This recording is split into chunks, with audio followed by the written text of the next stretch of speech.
here. He's going to be talking about wildlife management areas in the state.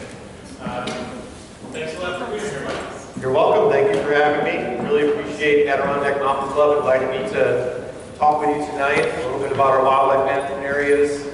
Let me give a little bit more background about myself. So my name is Mike Palermo, and I'm the Regional Wildlife Manager for DEC. I work in the Avon office. I've been with the program for about 13 years now. And so our program deals with, the whole full range of wildlife matters that you can imagine, deer and bear, waterfowl, threatened and endangered species, hunter education.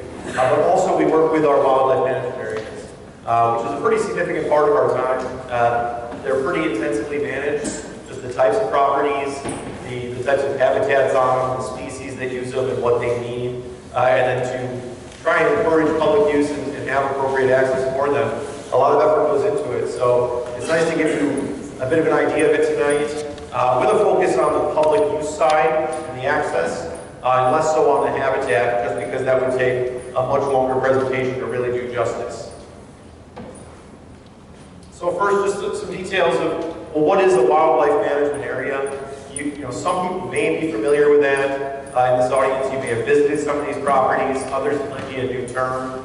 We're so used to different land classifications, particularly like state parks, but there's a variety of them, at least that DEC, the Department of Environmental Conservation, administers, and wildlife management areas is just one of those. The main aspect to it is it's administered by the Bureau of Wildlife within DEC. So DEC is composed of a variety of different divisions, and Fish and Wildlife and Lands and Forests are the two divisions that manage land. So the Division of Fish and Wildlife is in charge of some of the fishing access sites, and the Bureau of Wildlife is in charge of these wildlife management areas. So you may be familiar with state forests, or the Adirondacks, wild forests, or the wilderness areas. Those are all managed by that Division of Lands and Forests. They have a whole lot more land than we do, but wildlife manages these properties for different purposes. And that's why there's different classifications, because the different properties have different funding sources, different histories, and different objectives. So wildlife management areas, our primary objectives are to provide and enhance habitat for wildlife. That is number one. We recognize that some of these areas are currently inhabited by different wildlife species. It's important to them, and we want to make sure that that remains, or that we can make it better for them. And then the other real primary objective is to provide an opportunity for the public to engage in wildlife-dependent recreation. So a lot of that's your standard hunting and trapping and fishing, but it's really important just as much to bird watching and wildlife photography. So that's really the focus of how we manage those properties. So they're generally open to the public. And another note I put there is you might recognize National Wildlife Refuges as a term, because nearby we've got Montezuma National Wildlife Refuge and Iroquois. Those are managed by the federal U.S. Fish and Wildlife Service. So that's a big difference, is that DEC, the Bureau of Wildlife, we have no involvement in that besides coordinating with them, since some of our properties are directly next to theirs. So what this system looks like throughout New York State, there's approximately 150 properties. That number grows occasionally, so it might be a little bit higher than that at the moment, but 150 is roughly where we're at right now for these wildlife management areas throughout the state. And to make it a little bit more confusing, they're not all called wildlife management areas. There's a couple, more than a couple, but there's some multiple use areas, there's some unique areas that are managed by the Bureau of Wildlife, and they're just captured within this wildlife management area system, and they have similar regulations. So sometimes that can get confusing, because there's other properties called multiple use area and unique area managed by lands and forests with different regulations. So ignore that. You can find specific information on the website or talk to DEC, but it's all under this umbrella of the WMA system. So statewide, it's about 250,000 acres. That's far less than our state forests, which is about 800,000 acres, and far less than the preserve lands in the Catskills and the Adirondacks, which is several million acres. But these get this special attention for wildlife. In DEC Region 8, which is where we are, that spans 11 counties. You can see the outline on the map up there. It's really up to Lake Ontario, down to Pennsylvania. It's that western Finger Lakes area. We've got Rochester in it.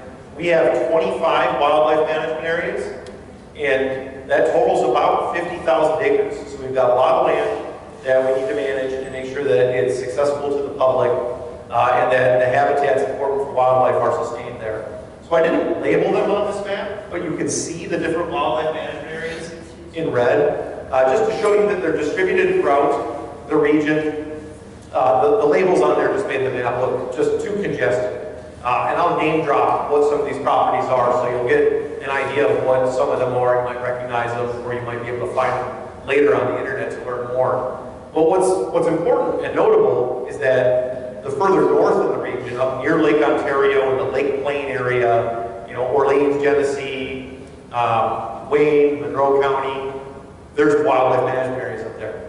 But there's no state forests up there. So this is some of the only DEC land on the northern part of western New York accessible to the public. So that's really noteworthy.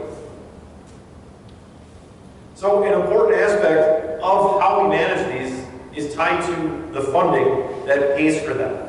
And we're really limited in some of our flexibility on what can be done on those properties and what is right. It needs to remain compatible with the funding source and the purpose at the time that the property was acquired. So a lot of times, people ask, well, why do you do things the way you do it? And say, well, we're required to. We have no real choice but to make these properties managed for wildlife because it's tied to the money that we use for it. So primarily, it's federally funded.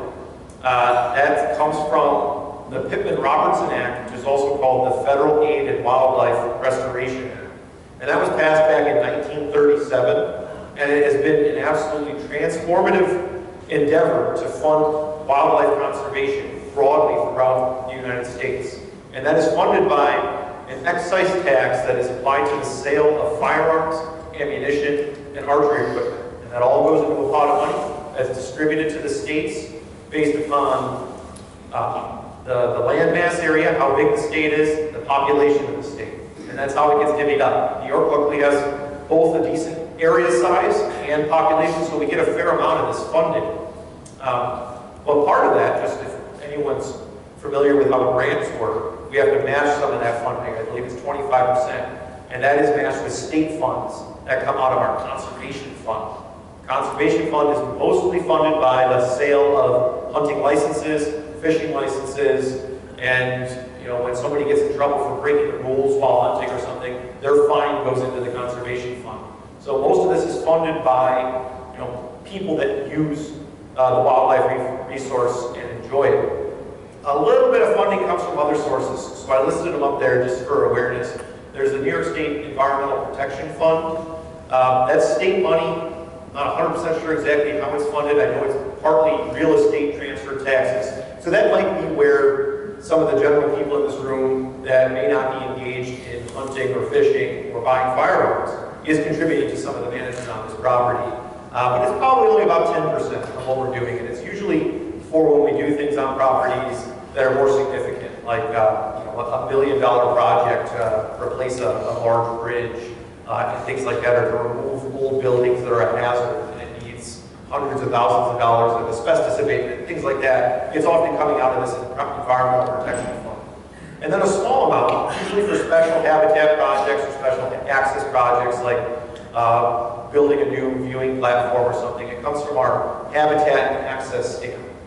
So you can contribute to that by, anytime you go to like Walmart, you can go to that outdoor section counter and just say, I'd like to buy a habitat and access stamp. They're $5. A lot of times when hunters buy their hunting license or a fishing license, they'll just tack one of those on there. And so it builds up a small account, and that gets fed into some of these different projects. So next I'm going to touch on habitat management, but only really briefly because there's a lot I can say. I can talk for an hour straight just about habitat management, and that's not where I wanted to kind of take this program tonight. But in general, I broke down the habitats that these 25, 50,000 acres of wildlife management areas in DEC Region 8, what they're composed of. So it's mostly forested. 53% of it's forested. That's really lumped together with upland, dry land forest, and also some of that swamp land that's got lots and lots of trees and forests. And then 31% of that is marshland. And there's a photo there that shows what that looks like. We're talking about emergent marsh with cattails, some open water. Some of this acreage is lumped in with some of those wide, slow-moving creeks and some of the bays on some of our properties. So still a huge chunk of it is wetland.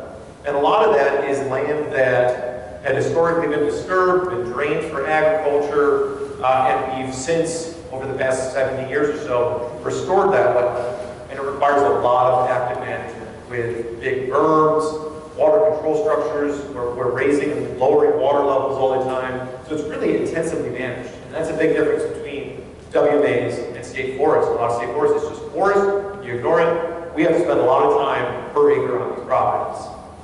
There's a fair amount of grassland too, 10%. We endeavor to try and maintain our grassland component because it's important to a lot of different types of wildlife species that need large grasslands.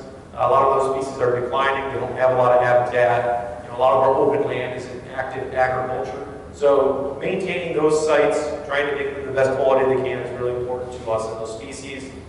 And then shrubland, small component, 2%. We probably want to bump that up because there's a lot of wildlife species that need that bottom right corner there, that shrubby thicket of just bushes and vines and young trees.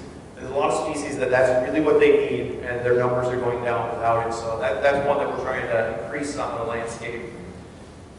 There is a little bit of farming that we do on our properties, so that's where that 2% of agricultural land comes from. Some of that is to create supplemental food for wildlife, so that there's corn on the ground for migrating snow geese to eat. Some of it's used while we're restoring grasslands that we might farm it for 5 years to really wipe the slate clean, and then we'll plant it with native grasses and wildflowers. And then the other is just we have so many parking lots and so many roads on our properties that it does add up to a pretty significant acreage. So how we manage the habitat on the WMA, in general our goals is we want to maintain what we have that's good. We want to enhance what may be a bit degraded, maybe needs to be diversified so that there's like multiple types of forests for the different wildlife that want the different types of forests, and then restore. So that's largely related to our wetlands. And a lot of those, we're picking up new land occasionally that has historic uses, draining the wetlands, and we're restoring the hydrology and wetland plants there. So that's all I got for wildlife habitat mostly right now. Now we're going to really dig deep into the access side of things. So access, I know what that sounds like, right? Public access. It's for the public to come to these properties and use them and do things. You need certain levels of infrastructure for people to actually be able to do that. And so on those 25 properties throughout those 11 counties, we've got 140 parking lots. We've got 87 miles of administrative roads. So what that means is those are roads that are dirt roads, gravel roads. They're not open to the general public. They've got a gate on them, like that photo there. And so DEC can use them for whatever we might need to do for management. And in special cases, the public can get a key and use them. There's 75 miles of trails, 14 of these viewing platforms. So a lot of our goals are so that the public can engage in wildlife recreation, right? So bird watching or wildlife photography. These platforms really help people get a view of some of those congregating areas. A lot of them are over wetlands or over viewing, some large grasses so people can see the birds out there. There's some blinds that we have. So a lot of the blinds are wheelchair accessible so that people can have a photography blind near one of these wetlands, mostly to see the birds up close, or for some cases for duck hunters in an accessible way to be able to engage in that.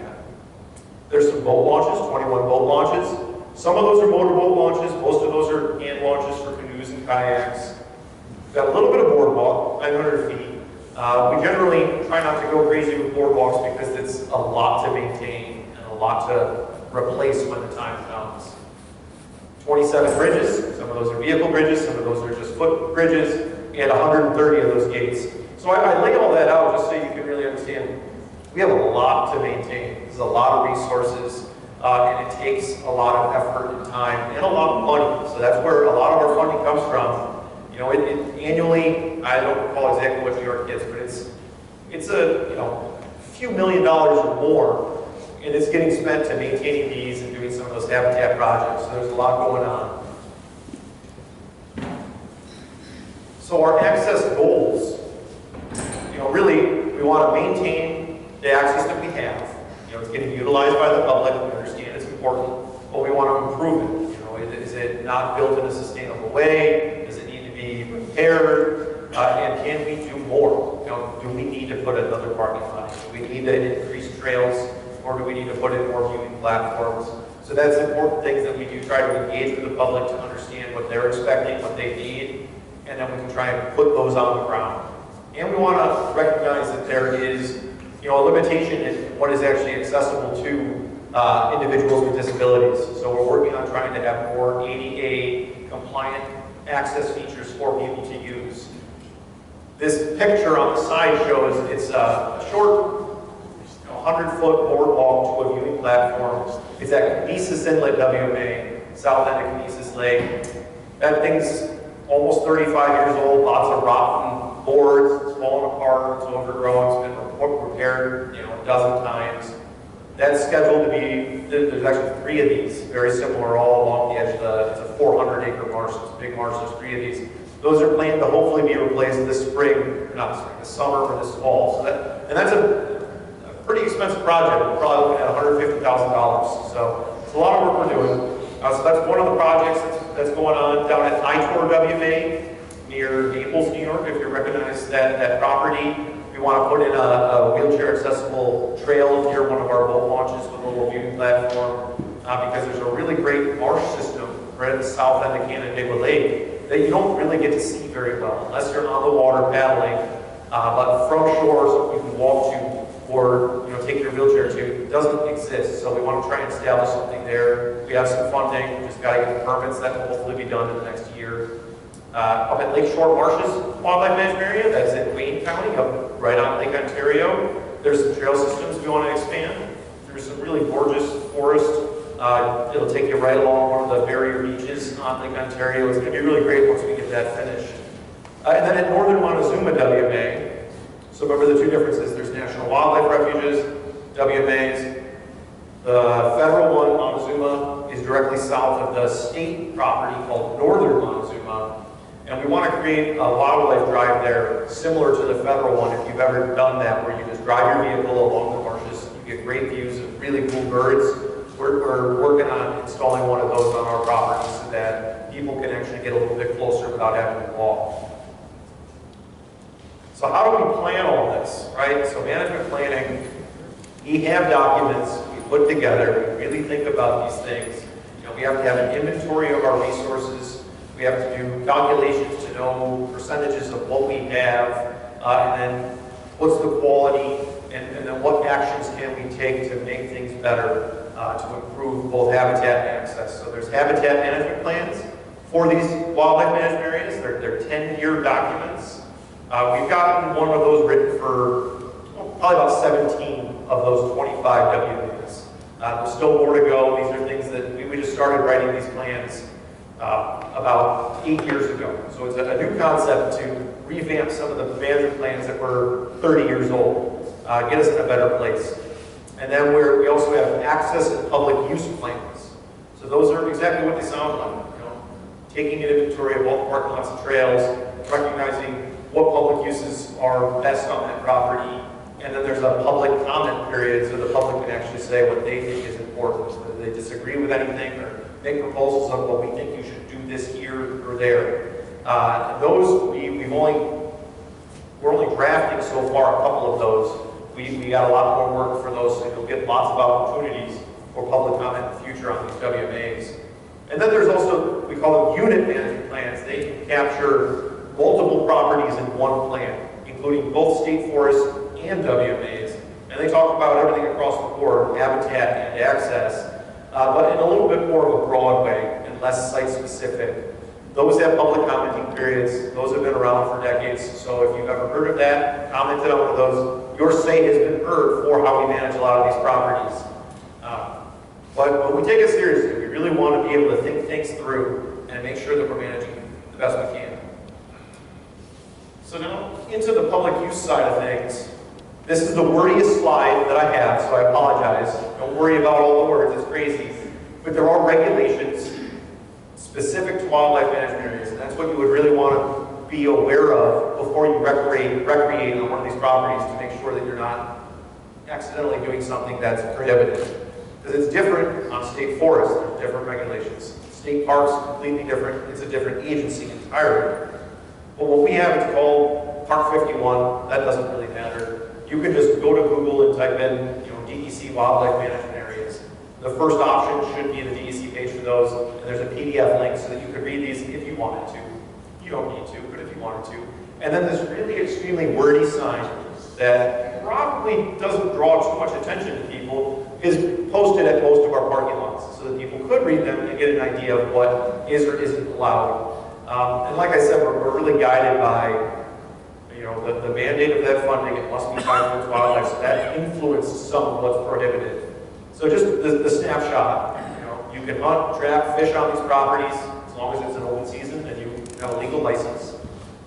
Compatible non-wildlife dependent recreation can still occur. You can absolutely go to any of these wildlife management areas. You can hike, you can snowshoe, cross-country ski. All that is completely good. And you don't even need to stay on the trails. That's another cool bit about it. Like there's some state parks, you must stay on trails. Wildlife management areas, you can explore. You can just go randomly off into some valley and see what cool stuff you find, which is a really nice aspect of these properties. Things like horse riding and bicycles, non-motorized bicycles, they're allowed on those administrative roads, and they're allowed on trails if they've been designated for them. This is a new regulation that came out 2 years ago that limits those uses, particularly to the potential for disturbing wildlife or having conflicts with the public engaging in wildlife activities. So we're considering where that is acceptable and where it's not. Where there's public demand for it is a really important aspect. So we knew that there was a lot of horse riders on Rattlesnake Hill WA, so we designated those trails for them. We know that there's a lot of bike riders on Stid Hill WMA and Irwin WMA. So we designated some trails for those. They have organized groups that have volunteer agreements and they maintain the trails for us. So it's a win-win. But by default, we need to designate them and hear from the public when they think we should or shouldn't. Dogs, you can walk your dog there, but it's got to be on a leash. Unless you're hunting with your dog, then it can be off leash, but it needs to be on leash primarily because dogs scare the heck out of wildlife. Firearms, obviously hunting is allowed on these properties, so you can use a firearm, but there isn't just target shooting. We've had a lot of problems with people making a mess of things, leaving trash behind, so we just basically had to get rid of that a couple years ago. Camping is generally prohibited, largely because of how it can impact habitat and conflict with wildlife, but we do allow some camping on our wildlife management areas in this region at least, and those two properties that have it are High Tor WMA and Rattlesnake Hill WMA, and it's restricted just to where we have official designated campsites. 3 of those do have lean-tos, so it's kind of a nice experience. But we limit it to, you must get a permit from us at DEC, from the Bureau of Wildlife, and you need to be a part of an organized group. So a scouts group or a backpacking like organization like ADK, absolutely. You can camp there as a part of some sort of an event with, you don't have to have a huge group size to qualify, but at least a couple people, but officially tied to your group.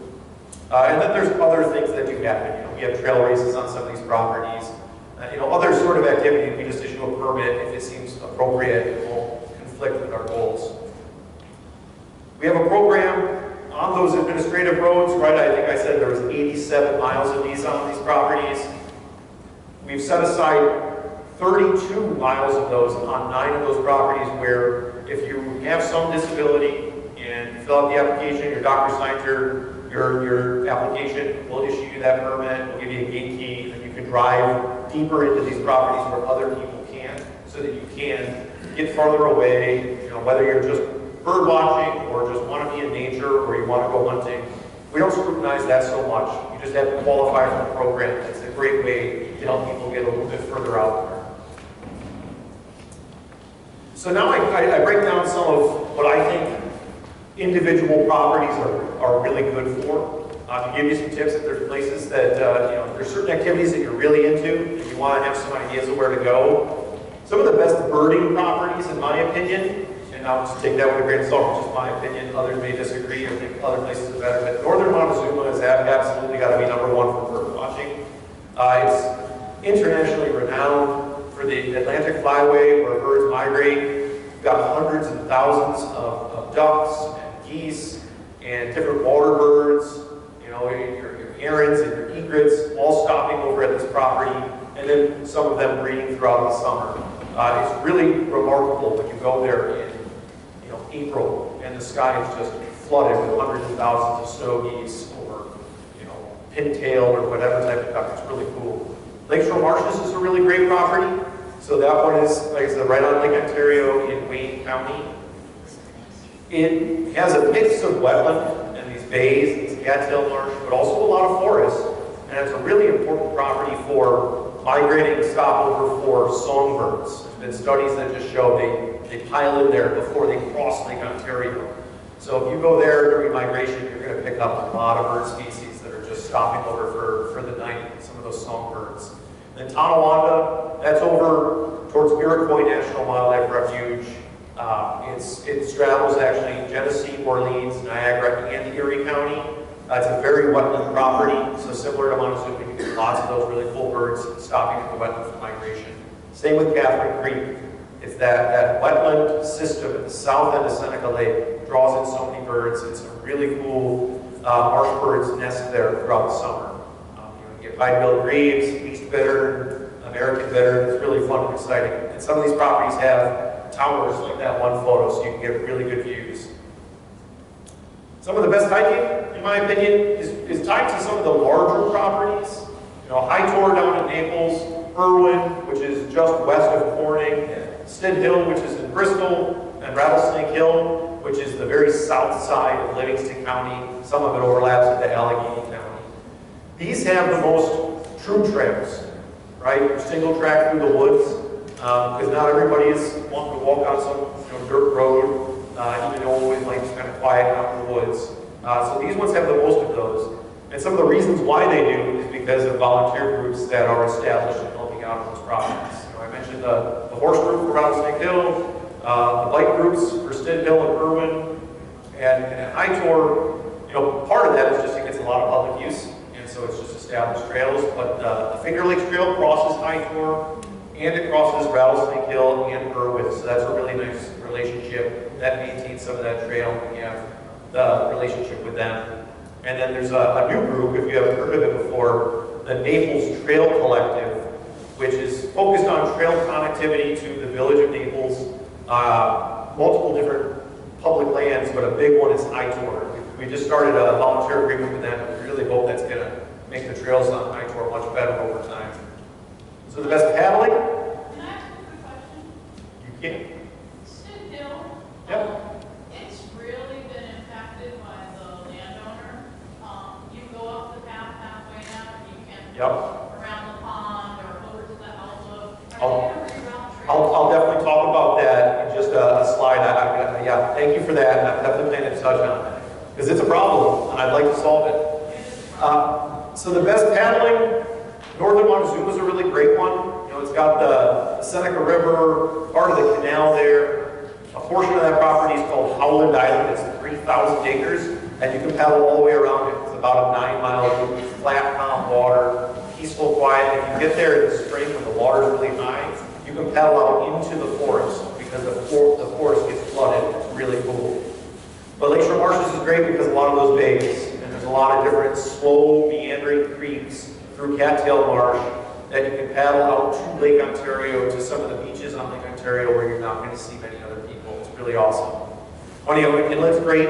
You can put in your kayak or your canoe at the state boat launch at the southeast side of that lake and then paddle down in through the swampland. Really beautiful views of the hills around it. Braddock Bay, of course, because that's on Lake Ontario. It's got multiple different bays. You can paddle in those. You can paddle down Salmon Creek. It's really awesome. And then High Tor.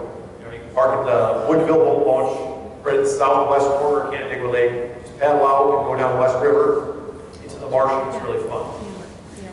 And then the best views. So this is where I get the Stid Hill concept. So we've got some properties that really do have really nice view sheds, and for me that's an attraction. It's a destination to try and reach. So one of my favorites is Honeyway Inlet because it contains valley bottom and it contains hillside and hilltop. So you get this awesome view from the bottom of all the hills around you. Because one side is Blueberry Hill, the other side is where Harriet Hollister State Park is, and it's just glorious. But if you hike up that east hill, Blueberry Hill, it's a few miles. You get to this view that's on the bottom right there, with the nice fall foliage there. You see the whole valley. So the bottom of that valley is all the WMA. It shows a lot of cool habitats. Work we've done across the valley is that wooded hill on the other side is Harriet Hollister. So just gorgeous. It's hard to get to. You know, you got to hike up like 2.5 miles on a dirt road, or there's an old logging trail. Really steep, but it's a little bit shorter. Or you can come in the backside from Cumming Nature Center and get to that view. So it's pretty cool. So Stid Hill is the bottom left. You see Bristol Mountain right across it. So this view is taken from a clearing on state land, on DEC land. It's maintained by a hang gliding crew. And it's a stupendous view, absolutely amazing. Trouble is getting there. So like they mentioned, there is like a beaten trail that leads to it, but it crosses onto private property. The previous landowner might not have really cared. That trail has ended up on the internet in different places, but technically it is trespassing, and they put up posted signs. And that sucks, right? For public access, not getting to this resource, which is on your land, the public's land, that's challenging. And so we've been trying to work a way around it with the Finger Lakes Land Trust and with Ontario County to reach out to those landowners or other landowners nearby to see if there's a way we can get a route that goes from the top side over to it, if that trail from the bottom can't be brought back and make it open to the public. We almost bought that parcel that the trail runs along, but the seller pulled out basically, and then the state didn't. We don't have any chance now. Maybe the next time it gets sold. But we're actively trying to reach that landowner. We haven't had success, but that is problematic. We're exploring a lot of other opportunities with the Genesee Regional Off-Road Cyclists of Brock. They're the group that has the volunteer agreement for maintaining trails at Stid Hill. They're really trying to explore ways to connect, because Stid Hill has a north parcel and a south parcel. They're not connected. So are there ways that we can make a trail go from the north to the south? That could get you to this overlook. Or is there some other landowner on Stid Hill Road that will allow some crossing? Or maybe there'll be a willing seller and the state will buy it. So we really want to solve that problem, but at the moment, it's trespassing your own risk basically, which I can't advise, but you might get away with it. But it sucks. The hang gliders do have permission to access it from private land. I haven't been told which landowner that is, but that might be an avenue, somebody that can be persuaded to open it up. Because it's a great view, because you see Bristol Mountain, when you go to the south, you see, I believe you can see Mgnt Hill from there, and you can see the Rochester skyline to the north, so it's really cool. What else has a good view? So High Tor, anyone who's been there knows this view on the top right is Conklin Gully, or Parish Gully is the other name. Just gorgeous cliffs. If you hike up into the gully, you get to see all the cool waterfalls and stuff. And then I tossed on Lakeshore Marshes here because this shows one of the bluffs there. You may be familiar with Chimney Bluffs. That's a state park, and it's right next to Lakeshore Marshes. Lakeshore Marshes is a big property, multiple different pieces along the lakeshore. Chimney Bluffs is just next to one of them. But there's other drumlins leading into Lake Ontario eroding and making this really cool geologic features. You get views from the tops of them looking down at the lake, or you can walk on the shore below them and get really cool views. So the future, where we're trying to go with our wildlife management areas, we want them to grow. That's the number one thing, besides the future of how we're going to manage them and make them better. We want them to grow. There's been some recent acquisitions that are worth highlighting. We have a new property called Wolf Cove Wildlife Management Area. It's pretty small, it's only 109 acres at the moment. We hope to see it grow in the future. But it's a cool place in Ontario County. Technically it's the town of Naples, but on the very far west side. It's got really cool rare plants, really nice hemlock and oak forest. So it's a good place to go to. Right now, we don't have a parking lot. There's trails on the property that the previous landowner had put in, but we don't have a parking lot. They're working on installing it and that should hopefully be ready by summer. It's a new acquisition just in December we finalized. So pretty soon we'll have a press release and an event and help people know it. But we want to wait till that parking lot's in because right now it's a really narrow shoulder, not great for parking, especially if we put out a statement and a bunch of people went there at once. So stay tuned, you'll get info about that when the parking lot's in. Big Flats WMA is down in Chemung County, right between Elmira and Corning. That's a new one as of just about 4 years ago, I believe it was. There was no WMA in Chemung County, so it was like a goal, let's get one in every county. And that was the last one without one. And recently a couple additions have been added to it, 209 acres. So now it's about 450 acres. And that's really cool because it's right on the Chemung River. You've got great views of the steep hillsides on either side. You've got access to the Chemung River. Irwin WMA, so west of Corning, we added 261 acres. I added this map to show you just how we think about additions. That's the additions in the red polygon that we added to Irwin. The orange is just what we already owned, and we've owned actually for, since like 1930, a long time.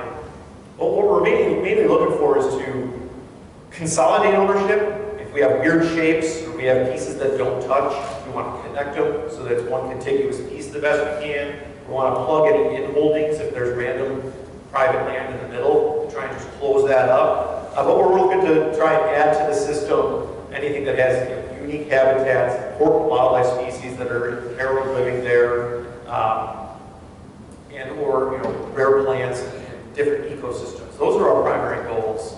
So we have some lined up that we're working towards. Honeyway Creek is just north of the hamlet of Honeyway. We want to add to that. We've got some things lined up. That should hopefully be wrapped up in the next year. Rattlesnake Hill, adding about 150 acres to that. It's currently owned by the Genesee Valley Conservancy. They bought it from the other landowner.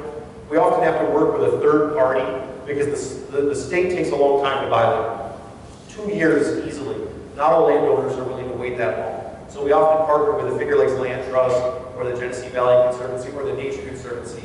And they buy it fast and then sell it to us when we get all of our stuff in order. ITOR, I put a range there, 150 to 300 acres. We've got a lot of things in the works there, some further along than others, but I hope to see it all come through. It'd be really great. And then at Stint Hill, we've got about 60 acres we want to add. But ultimately, New York State has this 30 by 30 goal. Maybe you've heard of it, maybe you haven't. But the intention is that by 2030, we want to have 30% of New York State's land and water conserved. So in some way protected. That might include private land that has like a conservation easement or something on it. But to get us to those goals, we're going to need to protect a lot more land. So some portion of that will end up being an increase in the wildlife management area system. So there's some things we can do better, DEC. Have to admit it. We've got a lot of resources to manage, a lot of things to maintain, and we only have a certain number of staff, which isn't quite adequate to meet all of the demands. So there's some things that we should probably try to aim for doing better, particularly related to the access. So that's what I'm after here. So we could probably monitor our trail conditions a little bit better to know when things are in bad shape or impassable. But we don't have trails here. You've got wildlife biologists and wildlife technicians also tasked with maintaining trails and everything on these properties. We have an operations crew that does a lot of the actual construction work. But ultimately, I wish I had time to just go hiking and get paid for it, but I don't have a lot of time. So DEC could do better with that. We could maintain our trails a little better. We could put our official DEC discs on more of our trails. It's on some, it's not on any. Color schemes may not make sense, but we want to get there. We can provide better mapping of those, right? Better maps show you where the trails are. How long are they? How hard are they? And we could create more of that real designated single track trails through the woods for people to enjoy.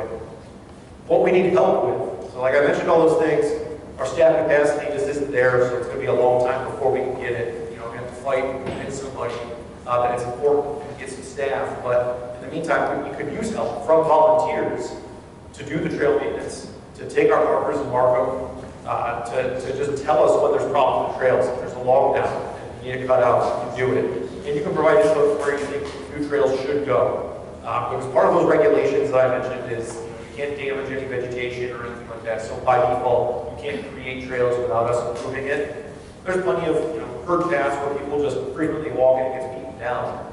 We're not losing sleep over that. But if you're out there cutting down trees to make a trail and putting paint up, that's where we really need to be involved. So how you can help as a person, participate in a work day. We sometimes organize events like that. We really should do more. That's something that I should add to that when we give you better list is organize more of those. Volunteer management is a time-consuming thing though, and it does take away from our other work, so it's challenging. But when we offer those, participate. And then, as a group, you can consider joining a volunteer stewardship agreement that can be specific to a property or multiple properties and whatever activity you're interested in to get some work done on the ground. So the last bit of info I have is just how you can find more info about these properties. The best resource is the DEC info locator. Just Google that, you'll find it. It's an interactive map, just like Google Maps. You can zoom in and out. There's different things you can turn on with the check boxes. You can tell, I want to see where all the DEC land is. You check that, it'll show you them in green. You click on it, it'll tell you what its name is. It'll tell you if it's a wildlife management area, if it's a state forest. And then it'll have a link you can click on to go to that property's webpage. On that webpage, like this one, it'll have information about the property.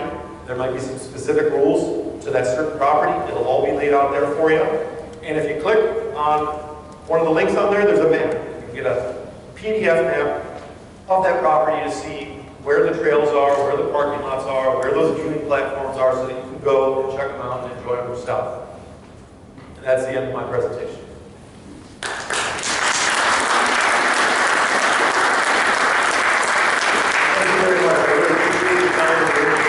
So I'm happy to take questions for as long as they say I'm allowed. Yes. So I heard you talk about the 30 by 30, and you might have said what percentage of land is conserved in the New York State now, but I didn't hear that. I didn't say that, and I don't recall exactly what it is. I have read it somewhere recently, but I think we're short a few million acres. I think it's a lot. It's a lot. So there's a lot of work to do. So maybe another 10% to go before we hit that 30? Oh. I mean, I'm just trying to... Yeah, I think that we were at like 60%, so we might need another like 40%. It's a considerable amount. Oh, not my key. Yeah, so there's a long way to go, and there's a lot of people in our central office in Albany trying to strategize that and think about it. Because one aspect is that they can look at, one has to be a tally of what's currently conserved. And part of that is determining what counts as conserved, right? So they're still, I think, tackling some of that definition. And then once they have that firm hard number of, okay, this is where we really are at, then we know what's left to try and achieve. But yeah, I think it's still going to, no matter what, end up with millions of acres needed to be conserved. So it's going to take some time. By 2030 might be a hard goal to hit, but if we hit it in 2035, that's a huge win either way. Like anyway, it's a great goal. In regards to that same plan, so is that land completely removed from the tax base? That's a really good question. So, wildlife management areas traditionally have gone off the tax roll. Not all of them, and municipalities can challenge it and have it removed. It just depends. A lot of our state forests are still on the tax rolls, and there's certainly local laws specifically that say any DEC land in these townships will pay tax. So that's we abide by it when it happens. But by and large, wildlife management areas are not on the real property tax rolls. But a lot of other conserved land is. The state forests still pay it, so probably most of the forest preserve might, I don't know that for sure. Conservation easement land that's held by either DEC or a third party like a land trust, those have reduced tax burden, I believe, but there's still something being contributed. So, but that's a trade-off, yeah. Did I see that correctly, that on the eastern border of Region 8 is right down okay over there? It does technically, but when it comes to like the management of that lake and the fish in it, and water quality, DEC, the neighboring region takes care of that. Region 7 does keep the lake, even though 7 is to the east. Yep. Any other questions? Yes. First of all, in your question, it Oh, you're right, you're right. No, I appreciate that. I should be repeating the question. You're right. You gotta hold it, yeah, hold it close to you. I missed a lot of what you said, so if you said it, I didn't hear it. This one, okay. Because I couldn't hear it, the sound was garbled. Yeah. Regarding Montezuma, you know, when I drive by on the thruway, there's so much area that is filled in, not water, that used to be water. And I see this everywhere I go, not just Montezuma, just an example. Is that a problem? I understand, you know, natural succession and stuff like that, but it seems like you would want to preserve how much water is in there. Okay, so that was a great question. The question is, at least an observation for Montezuma National Wildlife Refuge, which the New York State Thruway drives through. You can witness a lot of what's happening to some of these large marshlands. And is it a problem that they're being filled in with vegetation and no longer open water? So it's not natural. You know, there's certain elements of a marsh system that is natural, where it will change over time, whether it'll end up being less water or more water, just depending on the depth and the hydrology. But what we're often seeing, like what you're seeing from the roadside there, and we're seeing in a lot of our properties on our other WMAs that have this marshland, is a problem with invasive species.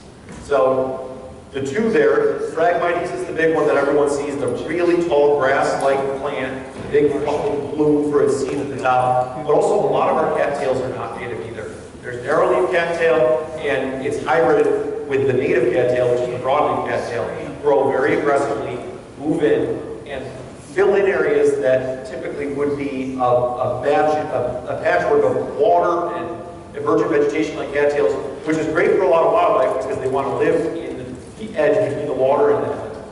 And as it fills in over time, because of a lack of disturbance, you know, a lack of water level fluctuations, because we've stabilized a lot of our waters, so that's part of what contributes to letting those plants take hold. And a lack of muskrats in some places. Muskrats will eat a lot of cattails to open up those pockets. So that's a real challenge. And so on a lot of our properties where we've seen that filling in, you can look at old aerial imagery over the past 50, 70 years showing there used to be water everywhere, now it's shrinking.